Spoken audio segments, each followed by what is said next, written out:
noite, boa noite. Você já teve alguma vez que esqueceu alguma coisa e não sabia como encontrar e aí teve que refazer o caminho e quando refez o caminho dentro de casa, lembrou, né, do que tinha esquecido ou encontrou alguma coisa que não tinha encontrado? Isso tem a ver com visual law, isso é pensamento visual. O nosso cérebro, ele capta melhor o que é visual. Boa noite, Juliana, tudo bem? Tudo bem? E aí, Prazer estar aqui, Rochelle, com você, com esse convite maravilhoso para a gente estar conversando sobre design thinking, negociação. É um tema que me é muito caro, é um tema que eu gosto de estudar, que a gente tem dado algumas aulas na pós-graduação. Então, eu estou muito feliz com o seu convite. Legal, obrigada, Juliana. A Juliana é professora, é UX e designer thinking, né? Para quem não sabe, assim, vamos falar do beabá mesmo, né, Juliana? Porque assim, eu costumo dizer, eu sou adepta do essencialismo, da simplificação. Eu também. Né? Vamos juntos. Porque eu digo assim que juridiquês é diferente de português correto. Né? São duas coisas diferentes. Então, eu posso me comunicar bem, ter uma boa oratória, eu posso falar ou escrever um português correto, sem ele ser o dito, rebuscado ou obsoleto.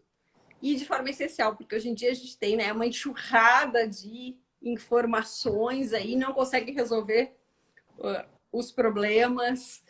E, enfim, a gente precisa dessas soluções inovadoras aí, incluindo na comunicação. Então, eu gosto muito de uma frase do Steve Jobs, que ele disse assim, que ele queria criar algo que qualquer idoso ou criança conseguisse usar, e ele conseguiu fazer isso, né?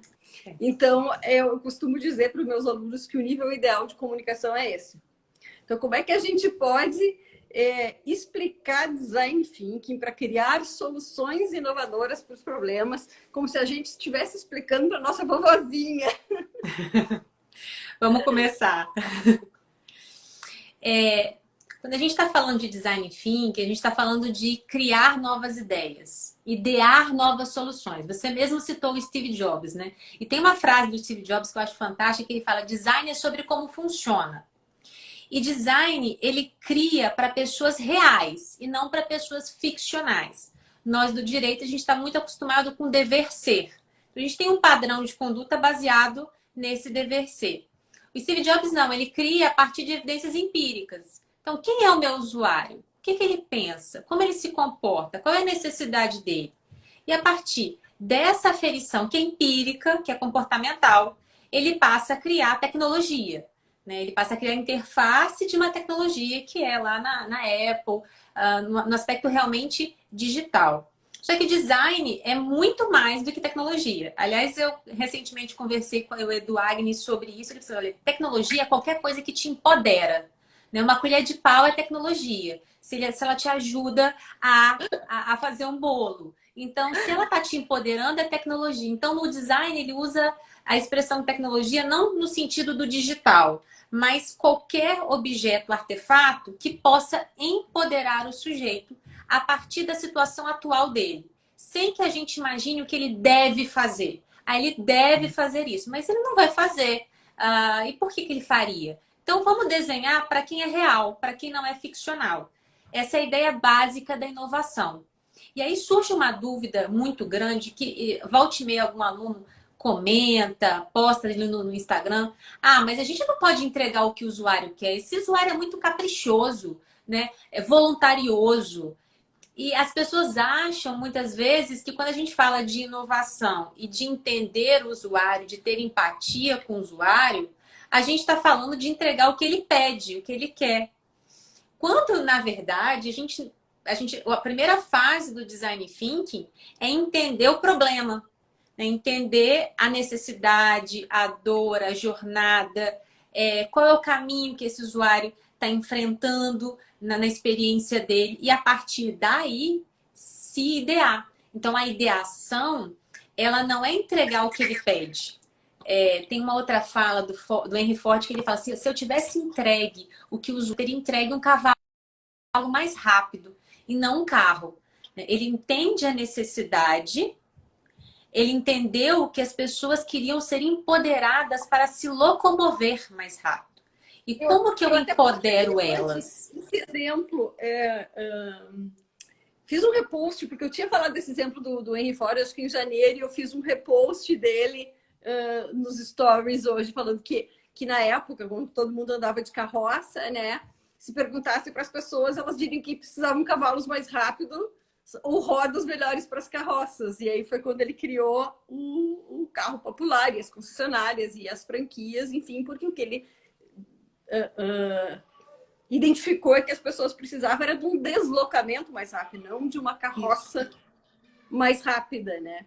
Então, isso é inovação. Eu consegui enxergar qual é a real necessidade para encontrar uma solução implementável e mais eficiente para o que as pessoas precisam. Perfeito. Isso no direito, dando mais um exemplo aqui do mercado, né? Porque o design nasceu no mercado e a gente está trazendo essa ideia para o âmbito jurídico. A uberização, Airbnb, na realidade, eles entenderam o que se passa no modelo mental do usuário. O usuário não quer ligar para um táxi, o usuário não quer ter trabalho, ele quer descer, tá na calçada da casa dele e já ali abrir um aplicativo e ter o nome da pessoa, a placa do carro, quem ele deve acompanhar o trajeto durante todo o período. Então, a partir do entendimento do modelo mental, eu resolvo o problema do usuário. Mas apareceu uma carona. Tem um vizinho meu descendo de carro. E aí eu falo, você quer uma carona, Juliana? Eu quero. Bom, eu resolvi meu problema. Então, eu consegui uma forma mais fácil de resolver meu problema com o meu vizinho. Mas o Uber, ele criou um negócio escalável em que ele cria vizinhos para todo mundo, né? Ele criou caronas para todo mundo.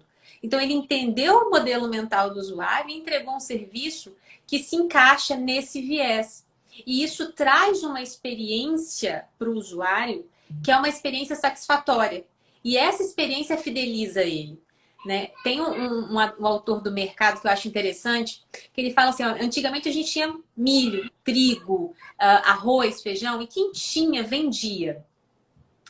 Passando um determinado momento, todo mundo tinha trigo, todo mundo tinha milho, houve uma commodity e aí não tinha mais competitividade. Bom, então agora a gente tem que industrializar, vamos para a manufatura. E aí se industrializou e quem industrializou tinha o competitivo, era o diferencial. Mas não era mais suficiente, porque em um determinado momento todo mundo teve a manufatura, a industrialização. Então agora vamos oferecer um serviço. Mas aí chegou um momento em que o serviço também perdeu a competitividade, porque todo mundo oferece um produto e um serviço. E aí a última fronteira é a fronteira do ser humano. Eu preciso entender que é o Customer Experience. Eu preciso entender o que o ser humano quer. Porque a partir do momento em que eu personalizo a experiência para ele, eu tenho essa vantagem competitiva. Porque eu entendo o que ele quer e eu entrego nesse modelo. E essa experiência personalizada traz para aquele produto, artefato, técnica, negociação, técnica processual, sentença, uma sensação, uma percepção boa. Né? Se for uma sentença, uma percepção de justiça, se for um advogado, uma percepção de competência e profissionalismo, dentro de uma negociação, a percepção de satisfação com o negócio realizado, com uma autocomposição. Muitas vezes a gente faz uma negociação e as duas partes saem chateadas, porque a forma... Ao invés de desenhar uma solução que satisfizesse todos. Exato. E então o design ele não entrega o que o usuário pede, ele entende o que o usuário pede, ele faz a ideação desse produto, desse artefato, que pode ser um produto mercadológico ou pode ser qualquer artefato, um processo, uma organização, um serviço, um sistema. Ele faz a ideação e ele testa rápido, porque ele quer falhar rápido. Ele quer entender se aquela construção se adequa ao que o usuário de fato quer. Será que eu entendi bem o que ele quer? Então, vamos testar. Eu vou entregar o produto e pegar o feedback. Peguei o feedback, é a fase que a gente tem da prototipação, teste e testou o produto, o artefato, se encaixa, se enquadra dentro desse modelo mental e cumpre as regras de negócio, né? As regras do sistema, as regras de integridade do sistema. Aí a gente tem a implementação daquele artefato, que pode ser, volto a dizer, um produto, um serviço, pode ser um serviço jurisdicional, pode ser um desenho customizado de solução de disputa extrajudicial, pode ser uma entrega de uma comunicação pela Corte de Justiça, pode ser uma entrega de uma comunicação do advogado em relação ao seu cliente. Qualquer lugar em que tem ponto de contato entre o fornecedor, né, e o usuário, que é o consumidor, o destinatário desse serviço, aonde tiver interface, aonde tiver ponto de contato, ali o design thinking e a inovação pode criar frutos, pode dar um bom trabalho, uma boa percepção de qualidade, né, de experiência. O que é interessante é essa que a gente até colocou no título da live, né? Desenhar solução que soluciona. Para isso eu preciso customizar, personalizar, porque não é aquela mesma solução que atende todo mundo. E aí eu vou pegar o exemplo, vou trazer para a negociação isso. Durante muito tempo, o que se fez? Quando alguém chega com um determinado problema, qual é a ação que eu vou ajuizar? Bom, mas o processo judicial não é a solução para todo e qualquer caso. Existem outras. Então, eu vou primeiro, na primeira etapa ali, né, do design thinking, o que eu vou fazer? Desvendar o problema. Eu falo muito para meus alunos de mapeamento, quem já foi meu aluno sabe, eu falo do mapeamento do problema, do mapeamento dos envolvidos. Eu repito muito a palavra mapeamento, mapeamento, mapeamento. Para entender o real conflito, o real problema, quem são as pessoas envolvidas, que às vezes não é só quem está ali sentado na mesa, né? Tudo isso para entender melhor essa primeira parte, para depois escolher, então, filtrar, analisar, definir qual é o método, qual é a melhor solução, e aí partir, então, para outra fase, né, na negociação, que é desenvolver aquela ideia. Ok, eu encontrei o melhor método, é esse, a melhor solução para esse caso talvez seja essa aqui, e aí começa a definir algumas hipóteses, possibilidades, refinar elas, para depois encontrar a solução ideal que realmente satisfaça os usuários todos. Não é só o meu, não é só o meu cliente, né? Mas o todo. Por que eu tenho que satisfazer o outro? Porque senão não resolve o problema. Exato. Né? E aí tem uma coisa interessante, porque o design thinking, ele tem alguns pilares, né? Que é assim, criatividade, empatia, construção conjunta da solução. Então, assim, tudo isso é muito diferente de quem vem da área do litígio e não consegue, às vezes, enxergar. Mas a gente pode levar o design thinking até para o processo, mas na negociação, especialmente, essa solução tem que ser muito personalizada para que ela funcione, né? E seja eficiente, realmente solucione o problema das pessoas. Mas aí tem esse foco no usuário, a construção conjunta da solução e empatia. Eu sempre digo, as pessoas não gostam muito da expressão empatia porque elas acham que é fazer o que o outro quer. E não é entender as necessidades. Por quê? Porque senão eu não vou conseguir solucionar o problema. Eu costumo dizer assim, ler a mente do outro. Uso outras expressões. Eu não gosto muito de chamar, colocar-se no lugar do outro, que virou um lugar comum, né, de definir empatia dessa forma. Mas se eu não entender o que o outro lado quer e precisa, eu nunca vou conseguir resolver o conflito. Então, é a necessidade dos dois lados que eu preciso compreender para poder construir uma solução que realmente solucione. Você está falando da solução que realmente soluciona. A gente tem, nós do profissional do direito, e eu não estou fora disso, apesar de estudar design thinking, a gente tem essa tendência que a gente aprendeu nos bancos universitários e que a gente carrega esse histórico com a gente, que a gente está sempre lutando contra, é que para nós, a gente sofre. O Don Norman ele fala que existem 3 níveis de design: o design visceral, o design comportamental e o design reflexivo. O design visceral é aquele design em que você olha e você tem uma reação intestinal, uma reação interna. Ela não é racional, ela é reflexiva. Então, você tem uma reação imediata em relação àquele artefato que te chamou a atenção. Te deixou zonza, te deixou feliz, te deixou triste. Você tem um design comportamental, que é aquele design que você tem uma boa experiência, que você gosta, que você tem uma boa experiência a partir da própria experiência. Então, eu tenho aqui um abridor de vinho que é horroroso, mas ele é maravilhoso. Eu não tenho dificuldade nenhuma, porque a sensação, o prazer que eu tenho ao abrir o vinho com aquele abridor, que eu não tenho dificuldade nenhuma. Então, é um design que é chamado design comportamental. Decorre da minha experiência. Eu gostei porque eu experimentei. Talvez não teria experimentado se fosse o visceral, porque ele é muito feio. Então, é um outro tipo de design. E tem o design reflexivo. O que isso diz sobre mim? Eu vou comprar um Apple. O que isso diz sobre mim quando eu faço essa escolha? Ou eu vou assistir um filme do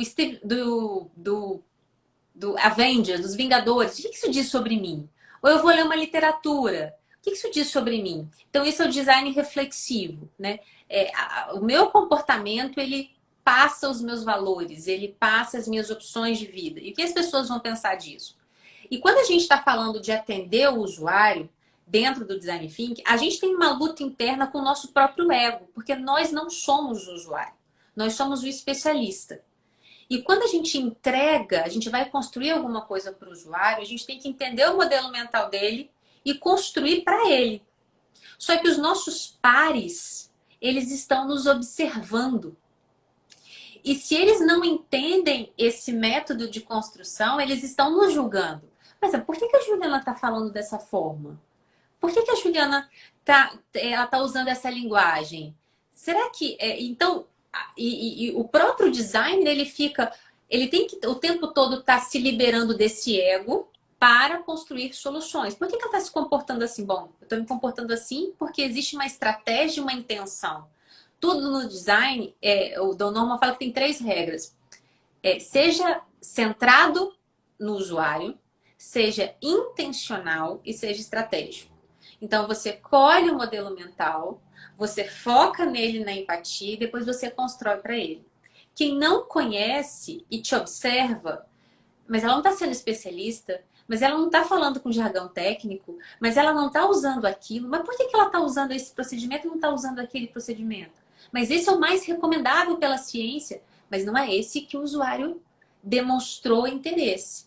Se eu acredito que eu vou conseguir uma resposta para os objetivos traçados para aquele sistema, usando aquele caminho, aquela trilha, talvez seja esse o caminho que eu devo adotar segundo os dados que a minha pesquisa de usuário me deu. Então, é muito difícil você entender um artefato sem você conhecer os dados do usuário que informaram aquele artefato. Até porque a pessoa pode estar fazendo um protótipo teste. Ela solta um teste, uma possível solução, para entender se aquilo agrada. Se não agradar, ela tira da mesa, né? E volta para a fase da empatia, volta para a fase da construção. Então, o profissional do direito que quer sempre estar bem, né, sempre um pouco vaidoso, um pouco formal, quer sempre estar bem diante dos seus pares, quando ele se depara com a situação em que ele tem que atender um usuário que não é ele e que não tem as características dele, que é uma persona diferente, isso traz impactos, isso traz alguns dilemas para o profissional do direito. A gente tem que cada vez mais divulgar a ideia de que a percepção do usuário é importante para o sistema. Porque a partir do momento em que ele tem uma percepção positiva, o sistema se fortalece.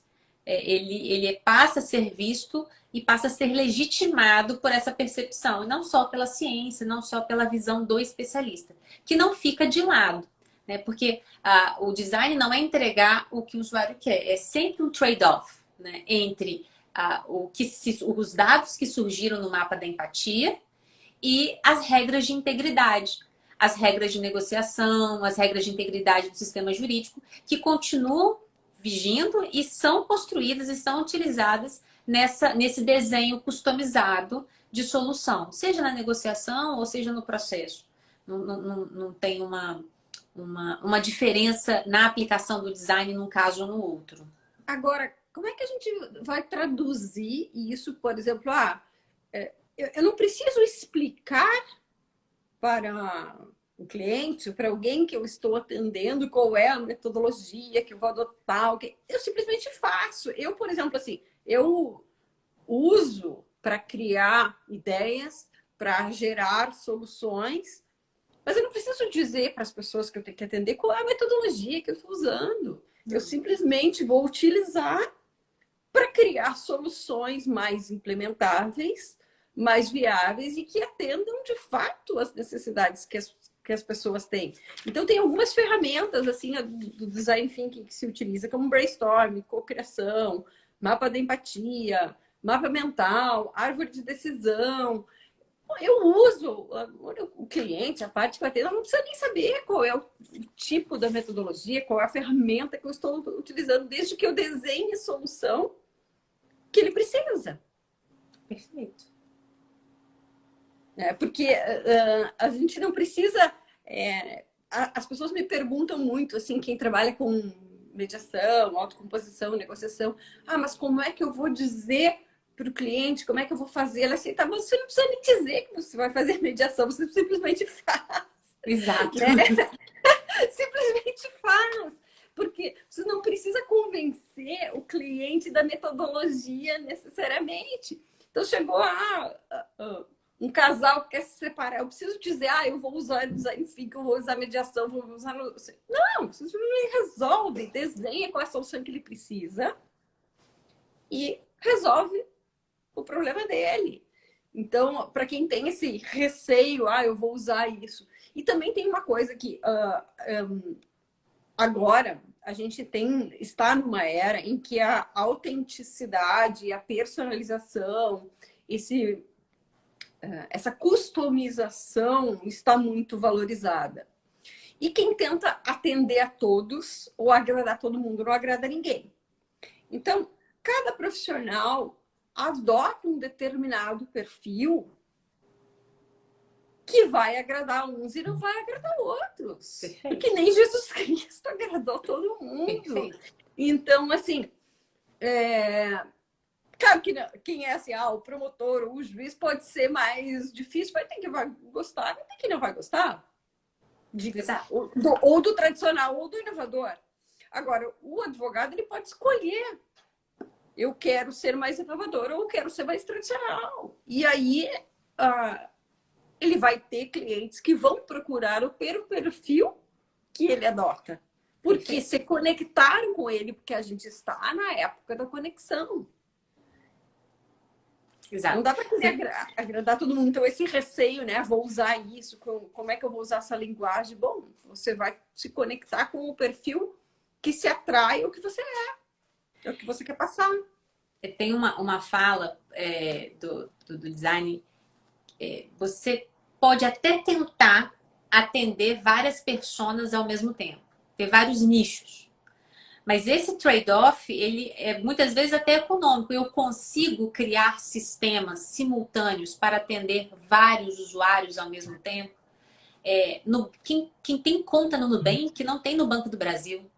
O Nubank ele tem toda uma construção de deformalização e inovação. O Banco do Brasil é um banco tradicional. Nós, como profissionais do direito, quando aplicamos as nossas metodologias, nós também não vamos agradar a todos. Podemos até tentar ter um serviço que tenha soluções tradicionais, soluções inovadoras, soluções customizadas, mas é um serviço muito portentoso, um serviço muito grande. Talvez não seja alcançável por todos. Por isso que normalmente, quando se inicia no design, você escolhe uma persona apenas. Porque essa persona é que você vai buscar atender o modelo mental. E construir a partir desse modelo mental, sempre observando as regras do sistema. Você falou que você não explica para o cliente as regras. E você falou muito bem, porque eu lembrei de um caso agora, que até saiu na Harvard Law Review, sobre o caso do fim do apartheid, da negociação do fim do apartheid. O negociador era o Michael Young, ele até deu uma entrevista e escreveu um artigo na Harvard Law Review contando como é que foi a experiência dele. Todo o processo em que ele desenhou essa solução desse conflito, que era um conflito internacional, de renome internacional, mas local. E ele foi percebendo, a partir do modelo do usuário, que os grandes responsáveis, né, pela tomada de decisão, eles queriam dar um passo, porque o conflito tinha chegado num nível que nem mesmo para eles era interessante a manutenção daquele conflito. Mas eles não queriam dar o braço a torcer na mídia de que dariam o passo, de que marcariam um encontro, que iniciariam uma conversa. E então ele foi procurado, Michael Young foi procurado para ser o mediador, ser o intermediador dessa solução desse conflito. E ele percebeu que ele não poderia incluir nessa mesa de negociação essas pessoas chaves do governo que tinham interesse em aparecer. Então ele escolheu um escalão abaixo, que eram pessoas que estavam próximas o suficiente da tomada de decisão e que teriam fácil trânsito para levar o recado, mas que se escapassem para a Inglaterra para participar das mesas de negociação, isso não geraria, isso não despertaria na mídia um alerta. Então ele foi desenhando o processo sem nunca ter explicado. Se ele não tivesse escrito esse artigo, talvez nós nunca soubéssemos desses bastidores. Achei sensacional esse exemplo, porque isso, quem já foi meu aluno sabe que eu falo muito de analisar os stakeholders, né? Que são as pessoas que têm algum interesse ou que são influenciadas numa negociação. E escolher quem eu tenho que buscar apoio, quem eu tenho que neutralizar, quem eu tenho que trazer para a mesa da negociação. E isso serve para todas as áreas. Desde família, empresarial, não interessa. Eu faço muita negociação com o poder público, então, e eu sempre faço isso, esse desenho, pego o mapa de stakeholders, faço o desenho, ó, esse eu quero que esteja na negociação, este não, esse aqui vai empacar, esse eu preciso do apoio. E aí eu desenho quem eu quero na mesa de negociação. E quando eu marco a reunião, eu convido as pessoas específicas, mas eu não preciso dizer por que eu estou escolhendo essas, mas eu já desenhei a solução estrategicamente, porque eu sei quem são as pessoas certas que eu preciso que estejam na mesa de negociação para que eu consiga chegar a uma solução que funcione. Porque eu sei quem vai empacar, quem não vai empacar, quem vai apoiar. E isso se faz desenhando, né? Aquilo que a gente disse, desenhando a solução. E também pesquisando. Porque eu tenho que conhecer cada uma dessas pessoas para saber como eu vou desenhar os envolvidos e como eu vou desenhar o mapa de quem são as pessoas que eu vou escolher para trazer para a mesa de negociação, para que estejam as pessoas certas que eu preciso que estejam ali. Tem um outro caso interessante que o Frank Sender conta e que está ligado a essa ideia do design thinking. O último livro dele, do Frank Sender e do Robert Bordone, ele faz esse link. O que é raro, e começou a surgir agora, esse link dos DSDs com a criatividade e a inovação. E ele conta um caso no livro, né, de uma negociação envolvendo... Houve uma questão com um policial e uma comunidade carente nos Estados Unidos. Um enfrentamento depois de um crime que ocorreu, uma morte que um policial causou nessa comunidade. O que levou ao enfrentamento da comunidade, uma rejeição dessa comunidade à polícia. Coisa que a gente está vivendo, inclusive, atualmente. Mas o caso é antigo. E começou-se uma tentativa de negociação para permitir a entrada ou a reentrada da polícia nessas comunidades. Porque sempre que a polícia entrava, havia conflitos. Então era preciso negociar, mediar esses conflitos. Foi feita uma pesquisa com os próprios ex-condenados que tinham se aliado à polícia na tentativa de amainar os ânimos naquela região. E nessa pesquisa, nessas entrevistas que eles fizeram, eles perceberam que a comunidade ouvia mais os seus do que o governo. Haviam pessoas na comunidade que eram representativas, era preciso encontrá-las. E muitas dessas pessoas já tinham cometido crime, já tinham passado e haviam se reinserido na sociedade, no mercado e estavam trabalhando contra essa violência. E eles então criaram interventores. Eles utilizavam pessoas da própria comunidade e começavam a negociação por elas e não pela polícia. Então, elas acalmavam os ânimos e depois a negociação ia para a mesa administrativa do governo, né? Prefeitura, estado. E isso foi uma sacada a partir da compreensão da necessidade dessa comunidade. Essa comunidade, você pode chegar com qualquer discurso, mas se você chegar fardado nessa comunidade, você não vai ser bem recebido. Então, era preciso mudar a interface, mudar a forma de solucionar o conflito. A partir dessa percepção, o que é importante para eles? E a partir do que é importante para eles, o que é aceitável para o sistema? O sistema pode entregar isso? Isso é possível de acordo com o sistema? É possível. Então, a gente pode desenhar uma solução que é customizada. E aí, posteriormente, foram feitas pesquisas para ver o nível de aceitação, o grau de aceitação dessas soluções que foram implementadas. E houve um nível de satisfação superior, o que comprova a metodologia. Né? Porque quando você faz a pesquisa e os dados te mostram, olha, funciona, as pessoas estão satisfeitas, elas já estão experimentando uma boa forma de solução de conflito, a tendência é que o projeto perdure. E perdurou, de fato. Então, a gente está sempre casando regras do sistema, entender o que é uma posição, entender o interesse por trás dessa posição, com também os dados que o usuário entrega e que é trabalhado pelo designer e pelo negociador, que na realidade se funde na obra dele, né? Ele acaba criando um sistema de design de resolução de disputas em que o negociador se torna, hoje, o designer de solução customizado. Eu gostei muito dessa tua fala de desenhar quem são as pessoas que eu preciso trazer para a negociação.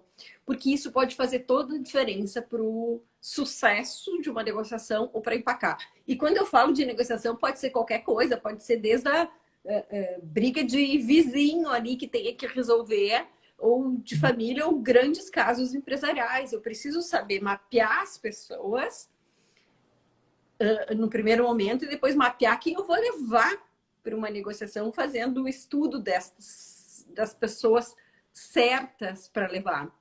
Essa semana até uma aluna minha comentou aqui um caso de inventário, eu acho. Ela teve que desenhar toda uma solução falando com pessoas que não estavam representadas naquele inventário, não eram partes ali, mas que influenciavam todas as outras. Então, muitas vezes, quem não pensa fora da caixa só fica enxergando como as coisas funcionam no processo, só com quem é parte, não enxerga essa necessidade de mapear os outros e desenhar essa solução que às vezes envolve outras pessoas que não estão ali. Perfeito. E que influenciam ou são influenciadas. Então, quem só enxerga assim, porque foi a forma que nós fomos ensinados, né, não enxerga que existe mundo para cá também e que existem pessoas para cá também. E eu preciso entender isso para conseguir mapear e trazer as pessoas certas para conseguir desenhar a solução que funcione, seja ela simples ou complexa, né? você colocou o exemplo da sua aluna que ela percebeu que havia alguém que era influenciador, mas que não fazia parte da relação. Eu já vi uma situação em que não era ninguém parte da solução, mas era o afetado. E o afetado, ele também tem que entrar no design. Porque se você cria uma ferramenta que interessa duas pessoas, uma solução que interessa duas pessoas, mas quem vai implementar é uma terceira que não faz parte dessa mesa, é possível que na hora da implementação você seja surpreendido. Não, mas sou eu que vou fazer isso? Então, não, agora eu quero participar. Então, ele não vai perceber como legítima aquela solução. Teve um caso também, nesse mesmo livro, depois eu vou até te mandar esse livro por direct. Eles relatam uma situação nos Estados Unidos em que fizeram um projeto de inovação numa corte dos Estados Unidos entre os juízes. Só que quem implementava eram os clerks, os assessores. E os assessores não foram incluídos na negociação. Havia uma disputa entre os juízes, que era real e que empacava de fato a solução. Só que eles resolveram a disputa que empacava para eles, implementando essa disputa via assessores, os quais não foram ouvidos no desenho de resolução. Ou seja, na hora da implementação, não funcionou. Que é um exemplo claro disso. Ontem eu abri uma caixinha de perguntas para falar. Eu brinquei, eu disse assim, dia do desabafo coletivo, né? Quais são os problemas que se encontra no judicial? E aí eu falei foi um dia que eu estava assim, irritada com sistemas, porque é um horror, 4 sistemas, cada um só funciona num navegador, não estão interligados entre si, não tem interoperabilidade, é um horror. Só que quando criaram esses sistemas, o usuário não foi ouvido, as pessoas não foram ouvidas. Ninguém não perguntar, não ouviram o servidor, não ouviram o juiz, não ouviram o promotor, não ouviram o advogado. Eu não sei quem criou o sistema sem nos ouvir, sem perguntar se isso ia funcionar ou não. Então, isso também deveriam, ao desenhar esta solução eletrônica, perguntar quem vai usar. E esse mesmo raciocínio a gente usa para um processo, a gente usa numa negociação. É ouvir quem precisa, entender qual é a realidade e a necessidade das pessoas para que aquela solução que a gente crie funcione para quem dela necessita. E a gente acaba falando disso de uma forma, citando casos, citando controvérsias para mostrar a experiência. E algumas pessoas já me relataram que assim, mas isso é muito intuitivo. Não, não é. Não é intuitivo. Tem técnica para isso. Tem método. Então, para a gente deixar claro, às vezes a gente fala, aconteceu um caso, teve essa dificuldade, mas todas essas dificuldades que nós apontamos, olha, faltou incluir os impactados, faltou descobrir, mapear os stakeholders. Tudo isso faz parte da modelagem, do mapeamento, que é pensado a partir de regras. Então, não é nada que seja intuitivo. Eu vou lá fazer um mapa de empatia e vou fazer a pergunta que eu quiser, na ordem que eu quiser, com a abertura que eu quiser e vai dar certo. Não vai dar certo. Não. Existem técnicas de perguntas, a ordem das perguntas que eu vou fazer para desvendar a necessidade das pessoas. Existe técnica para fazer o mapeamento dos envolvidos, técnica para fazer o mapeamento do problema, técnica para fazer o mapeamento dos stakeholders. Cada uma dessas tem um método e uma técnica. E daí, meu Deus, é mais coisa para eu fazer. Não, é coisa para facilitar a vida da gente, porque as ferramentas, elas existem, os mapas, para facilitar a comunicação e a clareza das ideias. Quando eu olho num gráfico, num mapa, numa tabela, fica muito mais claro na minha mente o problema, fica mais claro na minha mente como construir a solução e fica mais claro para quem eu apresento. Exato.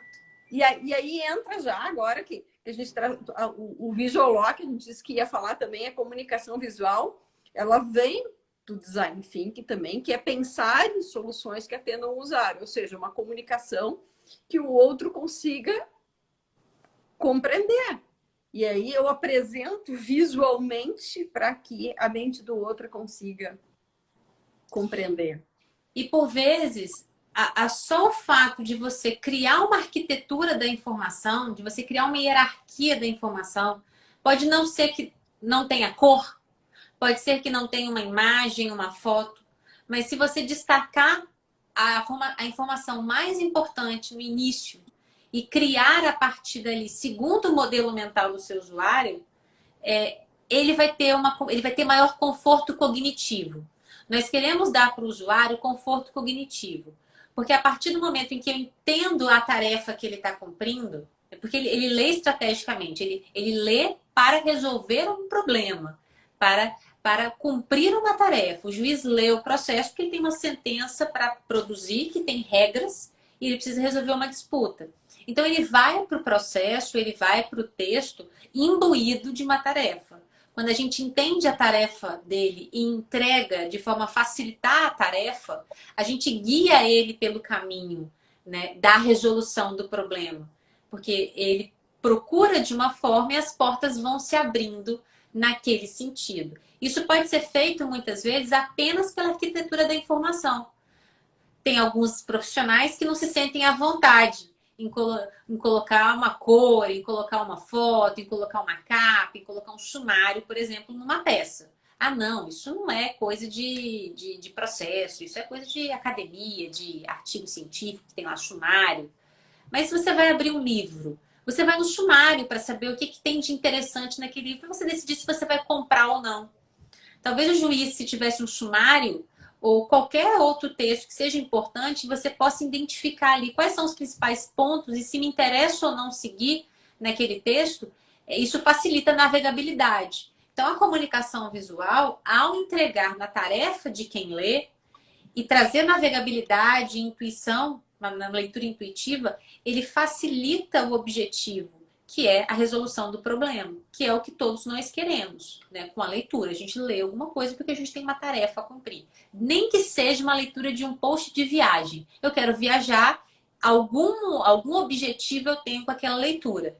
Se essa leitura entregar aquilo que eu busco, eu estou mais tendenciosa a ser influenciada por aquela leitura, porque ela me entregou exatamente aquilo que eu esperava obter. Ela acertou meu modelo mental. E me entregou isso com muita facilidade, com muito conforto cognitivo.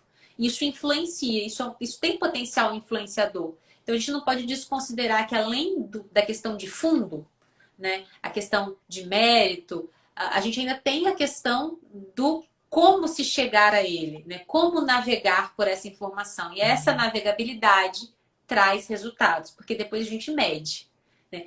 Foi utilizado essa técnica. Vamos medir? Qual foi o resultado? Engajou mais ou engajou menos? Leu mais ou leu menos? Tomou a decisão por comprar? Ou tomou a decisão pela procedência ou pela improcedência? E a gente vai começando a mapear esses resultados.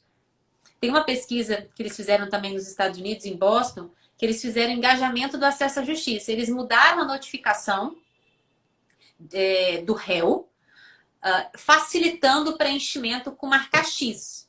Ele fazia a contestação marcando X, porque ele achava que era muito complicado fazer uma defesa, principalmente se a assistência judiciária é gratuita. A assistência judiciária gratuita era oferecida, mas ninguém ia, porque ele se sentia desconfortável. Quando ele começou a receber na casa dele uma folha facilitada, em que ele só tinha que marcar X, com envelope pré-endereçado, pré-pago, em que ele preenchia marcando X, colocava nos correios, isso era remetido para o juiz e para a parte autora, o nível de acesso à justiça aumentou. Então, eles mapearam o documento antes e o documento depois. E o documento depois deu resultado. Não era porque ele era bonito, não era porque ele tinha gráfico, não era porque ele tinha cor, é porque ele funciona. E isso que fez a diferença naquele caso. Eu trabalho muito pouco em processo judicial mesmo, porque eu trabalho numa promotoria extrajudicial desde o início da carreira, 22 anos, fazendo negociação de acordo. Então, uso nas petições, uso gráfico, pizza, tabela, enfim, para facilitar algumas coisas na petição. Mas eu percebo, assim, na negociação, que é o meu métier, que é o que eu faço sempre, facilita muito a comunicação com as pessoas. Porque as pessoas às vezes não conseguem compreender, nem elas conseguem compreender o problema delas, muito menos a visão do outro lado. E às vezes não entendem por que a gente está apresentando uma determinada solução. Então, fazer os mapas e mostrar para as pessoas, é engraçado que às vezes o quanto elas se surpreendem quando elas olham, que às vezes em uma página, um mapa, uma tabela, fez toda a diferença para que ela enxergasse um problema que até então ela não estava vendo. Ou uma solução que eu apresento que até então ela não conseguia enxergar. Era essa, ou como possível, né? Ih, meu amor. A minha filhinha chegou aqui, Rochelle. Eu via pouco, o meu já tá maior, né? Mas eu via pouco, quando a gente começou a live, tinha barulho de é hora de toda a criançada chegando no prédio. Assim, tá chegando na escola. A gente pode continuar. Então, eu percebo que ajuda muito na comunicação, na negociação, quando a gente apresenta visualmente isso, em gráficos, em tabelas, em mapas, tudo aquilo que as pessoas... Porque quando é que eu negocio com alguém do direito, e muitas vezes a pessoa é de uma área completamente diferente do que eu tenho que negociar. Por exemplo, se eu tenho que negociar com uma empresa, vem um advogado da empresa, que às vezes é advogado empresarial, mas ele tem que negociar uma questão ambiental, ou ele tem que negociar uma questão de propriedade administrativa, porque ele é o advogado da empresa também. E mesmo para o advogado, quando eu mapeio o problema, mapeio a solução e apresento, fica mais fácil de ele conseguir compreender isso visualmente. Porque o nosso cérebro, ele é mais eficiente quando estimulado visualmente, né? Isso é neurociência. Eu falo casa. Você está imaginando uma casa, eu estou imaginando uma casa completamente diferente. Você pode estar imaginando uma casa na praia, eu estou imaginando uma casa aqui em Vitória, que é a minha cidade. Se a gente quiser chegar a um acordo sobre casa, talvez seja melhor que a gente desenhe a casa e defina o que essa casa vai ter. E quando a gente visualiza, porque palavras viram imagens na nossa cabeça, né? Então você fala a casa, eu imagino a casa. E você imagina outra coisa completamente diferente. Então a chance de haver um maior alinhamento sinestésico e mental a partir do desenho é maior. Se eu falo, a gente não tem o meio semântico aí. Se eu falo, o cachorro mordeu o homem ou o homem mordeu o cachorro, isso tem diferença de sentido, de apreensão. Agora, se eu mostro a foto, eu não preciso dizer absolutamente nada, porque você já viu a imagem, você já sabe o que é. Eu não preciso traduzir isso para uma linguagem que tem uma ordem, sujeito, predicado, então, adjetivo. Então, há um alinhamento mental com a imagem que dentro da negociação é relevante, principalmente, mais ainda do que no processo. Porque no processo eu não tenho alinhamento, eu tenho heterocomposição. Então, no processo eu quero persuadir, eu quero me alinhar ao juiz para persuadi-lo. Na negociação, não. Na negociação, o papel do negociador é alinhar. E aí, realmente, mapear é fundamental. É fundamental. Faz toda a diferença. Eu insisto muito assim com os alunos, eu falo muito do mapeamento e entrego as tabelas, frameworks, modelo de mapa de stakeholders, como fazer, porque é fundamental para conseguir mostrar para as pessoas. Às vezes as pessoas não conseguem enxergar o tamanho do problema, onde está o ponto nevrálgico do problema. Quadro de concessões é uma coisa que eu gosto muito também. Tudo isso, quando a gente mostra visualmente, clarifica para as pessoas. Porque o visual law, ele não é sobre transformar um documento em algo bonitinho, esteticamente, e sim tornar ele mais funcional de alguma forma para que qualquer pessoa compreenda as informações que estão ali. E assim, numa negociação é inviável entregar um documento jurídico tradicional, como ele é escrito, uma petição como ela foi escrita durante muito tempo e achar que as partes que estão sentadas ali vão compreender. Exato. Não é porque eu pedi a elas que elas vão fazer. É preciso entregar a informação diretamente segundo aquilo que elas esperam receber. É sair de mim para o outro. Por isso que a empatia é importante. A empatia não só é importante do ponto de vista humano, mas a empatia é importante como método de resolução. Algumas pessoas falam, mas empatia, mas que pessoa legal que você é, bondosa, né? Direito humano. Não. É método, é estratégia. Estratégia. Estratégia. Porque não é, empatia não é simpatia, não é compaixão, não é fazer o que o outro quer, não é ceder. E eu também não gosto da tal da expressão colocar-se no lugar do outro, parece uma coisa de compaixão. Não é isso. É estratégia. Eu preciso ler a mente do outro, porque Exato. se eu não compreender isso, eu não vou conseguir resolver o problema. E daí, por que as situações não se resolvem? Porque ninguém se interessa pelo meu outro, cada um só se interessa pelo seu lado. E se eu não enxergar, eu não vou encontrar uma solução que realmente satisfaça e esse problema vai perdurar. Perfeito. Mas empatia é uma coisa que as pessoas não sabem bem o que é. Ou às vezes depois leem esses conceitos, não conseguem aplicar. E não querem. Não querem, eu não quero saber da outra parte, eu não quero saber do outro lado, eu quero saber do meu interesse, ou do meu cliente, ou do meu lado. Só que aí as coisas não funcionam, né? Eu tenho uma concepção de que o modelo econômico influencia o que é moda. E visual love virou moda. E a gente fala em empatia, empatia virou moda. Mas virou moda porque é um bom negócio.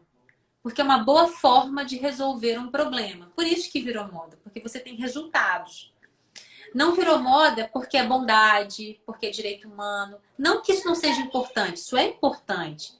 Mas o laço que ele ganhou, a divulgação que ele ganhou, foi em razão da funcionalidade dele. Embora nós vejamos uma interface, a gente só vê o documento, a gente não vê a estratégia que foi concebida na criação daquele documento. Então, muitas vezes a gente julga aquele documento sem conhecer os dados que informaram a criação dele e os dados que surgiram depois da aplicação dele. É bonito, é sua beleza, é sua estética.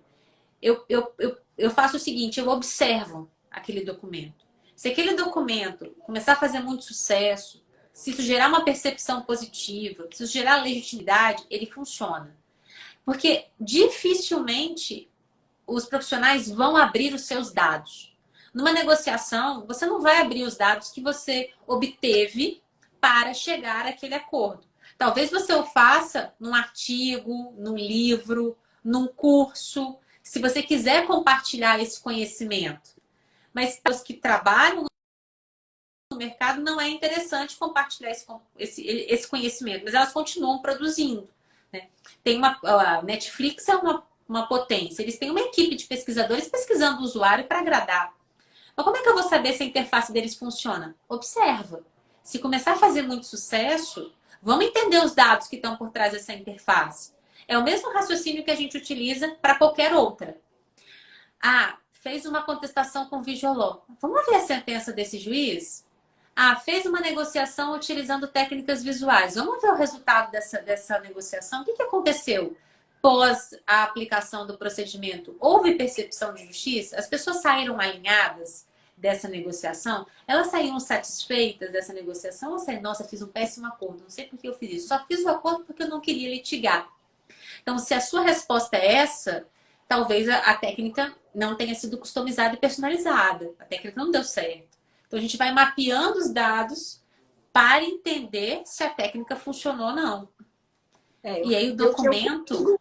Eu consigo ver muito, assim, essa diferença de quando eu fazia a negociação antes de dominar várias técnicas que eu uso hoje, que eu fazia na base da intuição ou como quase todo mundo faz. Chega com um acordo pronto, quer que o outro assine, e a coisa não funciona, né? Mas esse ter a empatia e pensa, eu venho do Ministério Público. que é visto como super litigante para quem não o Ministério Público como interveniente ali no processo civil, mas na área penal, na área do interesse difuso, enfim, que processando alguém, né, ou acusando alguém. Então, eu tinha esse viés antes e consegui colocar empatia, a cocriação de solução e o resultado é impressionante, porque hoje, se eu for fazer negociação, for projeto de conciliação, 3 vezes eu vou fechar 3 acordos. Se eu for 10 vezes, eu vou fechar 10 acordos.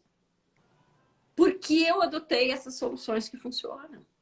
Porque naquele método antigo, sem empatia, querendo acusar o outro, querendo que o outro admita a culpa, aquilo não funciona mais. Aliás, acho que nunca funcionou. Né? Então, quando a gente realmente adota a empatia, não para fazer o que o outro quer, mas para enxergar uma solução viável, porque a solução ideal ela não existe, né? Isso é utópico, mas a solução viável, a solução possível, eu consigo encontrar resultado. Deixa eu lhe fazer uma pergunta, Rochelle. Você tem conseguido implementar essa sementinha no MP, no Ministério Público? É difícil.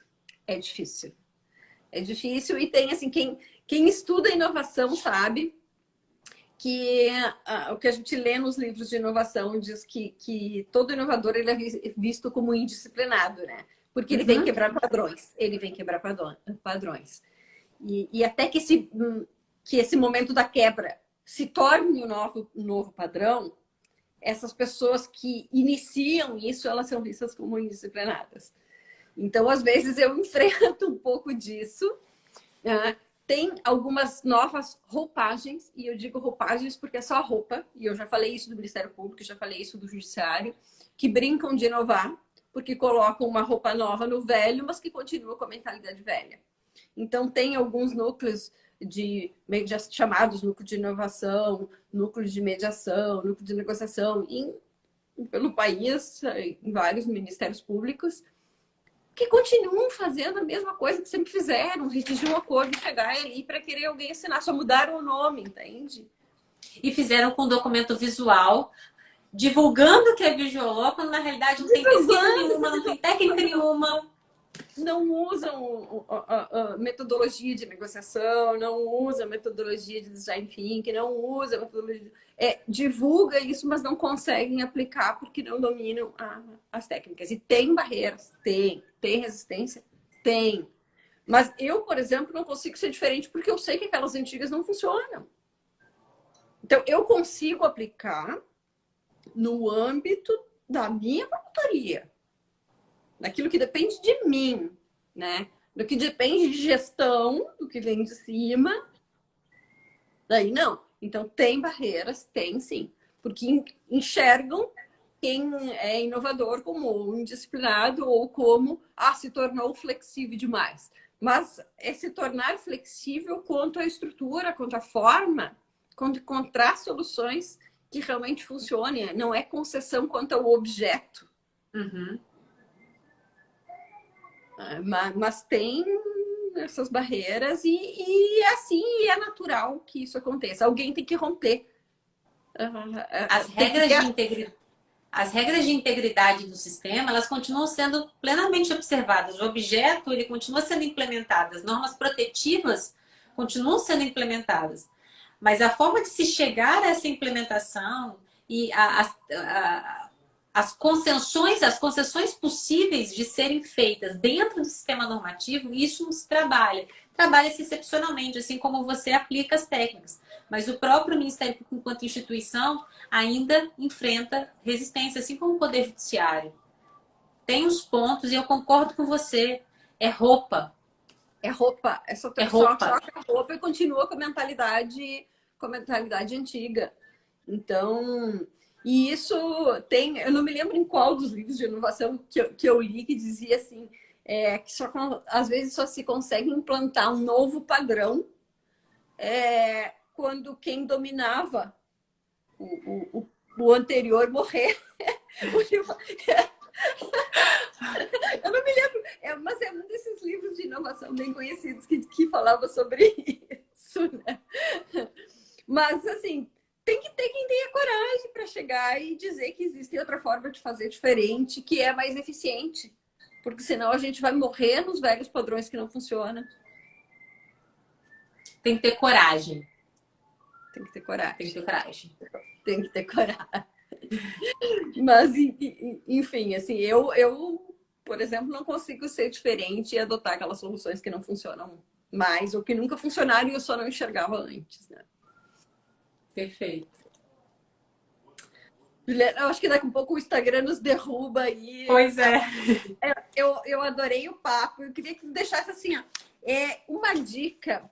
O que tu fazes para ativar a criatividade? Porque a criatividade é essencial para gerar opções, para gerar ideias, para pensar nesse design de soluções para cada problema. A gente precisa treinar. As pessoas me perguntam: criatividade se aprende? Sim.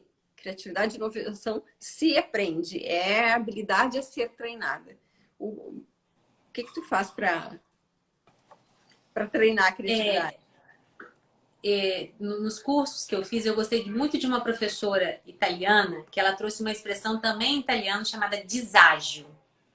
Deságio é uma necessidade, mas não é bem, a tradução não é bem necessidade, é uma intuição da dor. Todo o meu processo criativo, ele começa na angústia. É preciso resolver, é preciso mudar. Qual é a angústia? O que faz você, qual é o seu propósito? O que faz você ir adiante? E a partir dessa angústia é que se cria. Eu tenho uma inconformidade com a forma como eu me desloco. Essa minha inconformidade, ela é o germen para o processo criativo. Eu começo a refletir, a fazer brainstorm a respeito disso, a ouvir outras pessoas, a fazer a metodologia de pesquisa, mas toda a metodologia de pesquisa começou a partir de uma percepção de dor, de deságio, de necessidade, que é uma angústia que muitas vezes você encontra em você mesmo, embora você não seja usuário. Você pode sentir essa dor, essa angústia. Então, o fundamental é que não seja mecânico, que seja autêntico. E essa autenticidade do processo, que vai te fazer passar por todas as fases, são duas coisas que fazem muita diferença. É acreditar no processo, é acreditar no método, porque ele funciona. Então, se eu seguir o método, eu vou ter resultado. E é começar esse método com o propósito de resolver uma dor ou uma necessidade. E essa dor, ela precisa ser sentida para que você realmente tenha a vontade de permanecer no projeto até o final, por acreditar no projeto. Então, quer ser criativo? Comece a ter as intuições da dor, a observar, a ver sentido em tudo, a observar o outro, a observar os modelos mentais, a observar o usuário, refletir se aquilo é um padrão, se aquela dor se repete, se aquela necessidade se repete, e a partir daí, brainstorm, conversa, pesquisa, para então idear a solução. Eu acho que essa, para mim, é a forma perfeita de se criar novas ideias. Eu fiz essa semana um videozinho, eu deixei, nem me lembro se foi no Reels, que foi ali que eu coloquei sobre como fazer o brainstorming individual, que brainstorming é uma coisa que funciona muito, né, para ajudar com ideias. Falei dos mapas também. Depois eu vou colocar nos stories ali um print de um artigo que eu escrevi sobre como fazer os mapas mentais, que nos auxiliam bastante, né, nesse processo aí de desenhar soluções. E aí eu queria terminar dizendo assim, que as pessoas tenham coragem de fazer essas mudanças, né? A coragem do leão, porque o leão, ele é o rei da savana, porque ele tem coragem e ele não se preocupa com a opinião dos outros. Ele se preocupa em resolver o problema dele. Uhum. E quem fica no conformismo ou no que é o padrão, nunca mudou o mundo. Quem muda o mundo são os inconformados e que têm coragem para quebrar os padrões. Perfeito. Obrigada, Juliana. Um beijo. Obrigada. Obrigada pelo convite. Foi um prazer conversar com você. Prazer foi meu. Obrigada, gente, para quem ficou até aí. Até mais, nos Obrigada. vemos. Tem alguns alunos assistindo também. Obrigada, gente.